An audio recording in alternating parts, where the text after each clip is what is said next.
تو جناب امریکہ میں، برطانیہ میں، آسٹریلیا میں، یورپی جو ممالک ہیں وہاں یہ آئینی عدالتیں موجود ہیں، اور یہ آئین کی تشریح اور آئینی معاملات کو دیکھتے ہیں۔ پریشر کیا ہے؟ پاکستان کی عدالتوں کا نظام دیکھ لیں، اسلام آباد high court, Lahore high court, Peshawar high court, supreme court, مقدمات کون سے ہیں؟ سارے سیاسی، اور ابھی تو سارے مقدمات ایک ہی سیاسی جماعت کے ہیں۔ باقی جو فوجداری نظام ہے، جہاں عام عوام ہے، بزنس کمیونٹی ہے، بے شمار مقدمات ہیں، ان کی باری ہی نہیں آتی۔ تو یہ تو ناگزیر ہے، اور عوام کے براہ راست فائدے کی یہ آئینی ترمیم ہے۔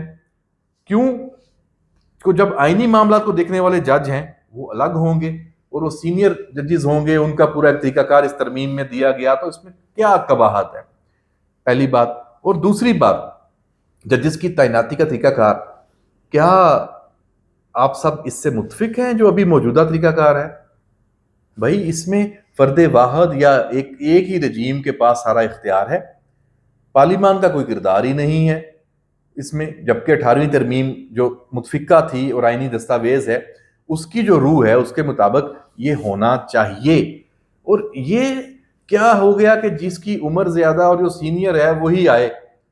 بھائی سینیارٹی کا معیار یہ نہیں ہوتا۔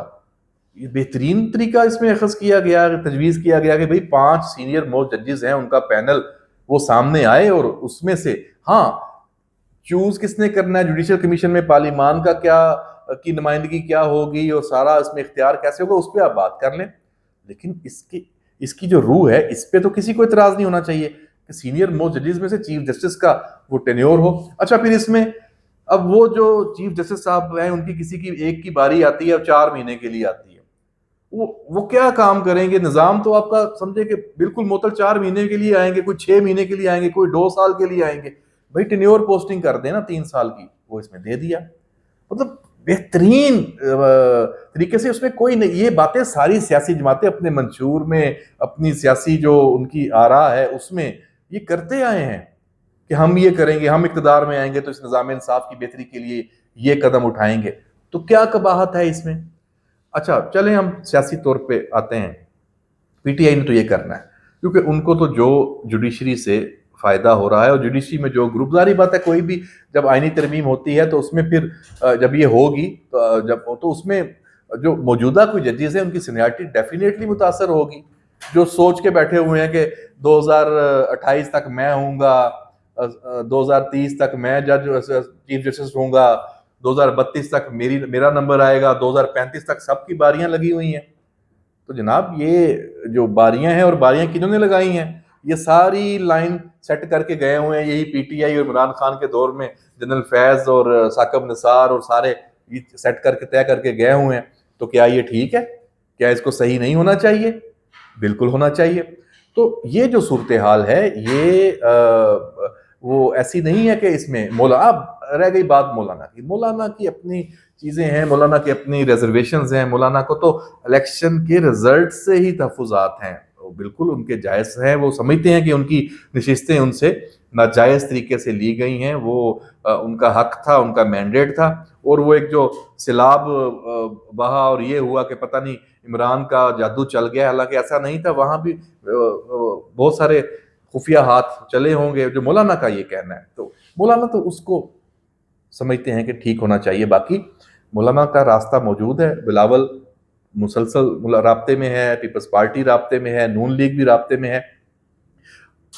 ہفتہ اتوار کو ٹھیک ہے، ایک غلطی اس میں ضرور حکومت نے کی ہے، میں سمجھتا ہوں کہ یہ تاثر اس طریقے سے دیا گیا کہ جیسے ان سے کروایا جا رہا ہے، یہ تاثر نہیں دینا چاہیے تھا۔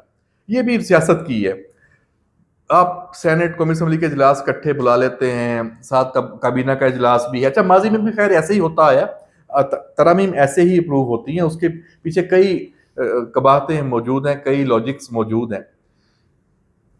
آپ یہ تاثر نہ دیں، آپ اس کو ٹیبل کریں مسودے کو۔ اب مسودہ بھی تو سامنے آ گیا نا، اب بھی تو بحث ہو رہی ہے نا، اب بھی تو اوپن ہو گیا نا، ایک ایک شک پہ بات ہو رہی ہے نا، تو پہلے کر لیتے تو آکے یہ چیز متنازع نہ ہوتی۔ تو میرا خیال ہے کہ طریقہ کار تھوڑا سا غلط تھا، جس کو اب درست کیا جا رہا ہے، اس پہ بات کریں سب۔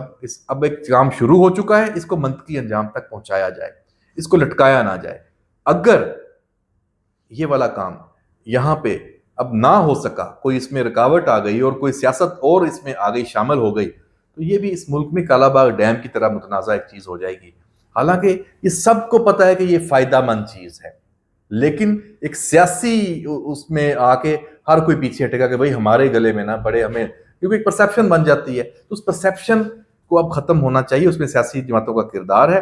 اور میں سمجھتا ہوں پی ٹی آئی کو بھی، جو پارلیمنٹ میں موجود ہیں، جو ایسے دماغ ہیں جن کو پتہ ہے کہ ان کا جو لیڈر ہے وہ غلط کر رہا ہے، ان کی پالیسی غلط ہے، ان کی اپنی پارٹی کی پالیسی غلط ہے، جو لیجسلیشن ہے، آئینی ترامیم ہے، قانون سازی ہے، پارلیمنٹ کا جو اپنا رول ہے، کم از کم اس حد تک سیاست سے ان کو پیچھے ہٹنا چاہیے اگر آگے بڑھنا ہے، ورنہ کسی کے ہاتھ کچھ نہیں آئے گا۔ یہ اس طرح تو چل نہیں سکے گا، یہ نظام یہاں پہ رکا ہوا ہے۔ بظاہر جو ہیں وہ اشاریے، باقی جو اشاریے ہیں وہ ملک کے وہ بہتر ہیں، پیٹرول کی قیمتیں جیسے دیکھیں نیچے آئی ہیں، سراہنا چاہیے۔ ہاں اس سے مہنگائی لنکڈ ہے، مہنگائی کو بھی نیچے آنا چاہیے، بجلی کی قیمتوں کا معاملہ حل ہو، آئی پی پیز کا معاملہ حل ہو، جو ابھی شرح سود میں کمی ہے بڑا اچھا اشاریہ ہے، آئی ایم ایف کے ساتھ پیکج والا معاملہ ہو رہا ہے، وہ بڑا اچھا، ہماری اکانومی درست سمت میں جا رہی ہے۔ تو جو پولیٹیکل اشاریہ ہے، جو پارلیمنٹ کا رول ہے، پارلیمنٹ کی مضبوطی ہے، یہاں بھی چیزیں بہتری کی طرف جانی چاہیے۔ تو یہ ذمہ داری سیاستدانوں کے اوپر ہے، اور سیاستدانوں میں اس وقت لیڈنگ رول مولانا کا ہے۔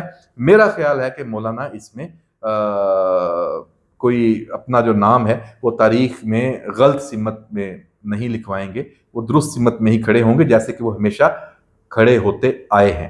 اجازت دیجیے، اللہ حافظ۔